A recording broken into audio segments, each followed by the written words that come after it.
I'm a Selasie Agbitor, and what I do is I'm an artist, an art broker, as a curator, and an activist. What I do is in my relation with art, because of my background, I relate with young artists and then inspire them to do their various work. And if I'm able to get like try to kind of network them with other people, other artists, or even buyers from outside the country. And that is what I've been doing. And with the social work, thanks to Kofi, um, whom I met through an art piece as well. And as the journey took on, I went to do a research on a work, and he also showed some kind of interest in that same place, which is the Krobo land. And we realized that um,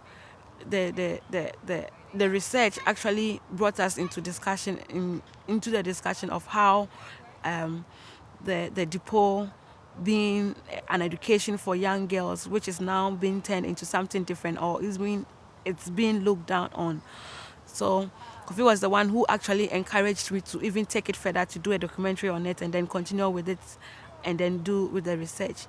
And through that, we were able to work our way through and then link or communicate with the people for them to accept us. And we've been working with them. We got to know about the limestone effect or issues that were not being addressed, and how they are able to produce a lot of cassava. Like they have huge farms that are not being paid attention to. So in that line, we were able to derive so many issues from it, or so many things from it, and we've been working hand in hand with them.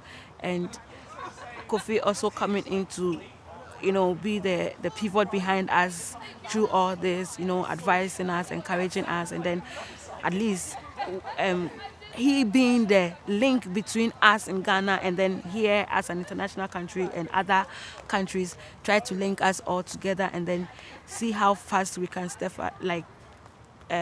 how best we can do our forecasting and then move our issues ahead. With the communities that I have come in contact with, like Old Fadama is like where you have the shank dwellers and the hard knock people who, when you get to know them, you see that they are very humble, they are very easy to communicate with.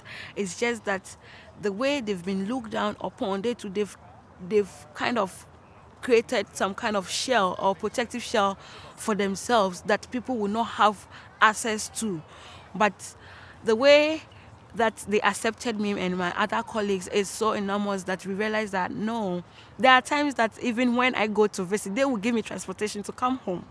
And it's how we have been able to link ourselves together, and how honest we have been able to be. Like we've been able to show honesty.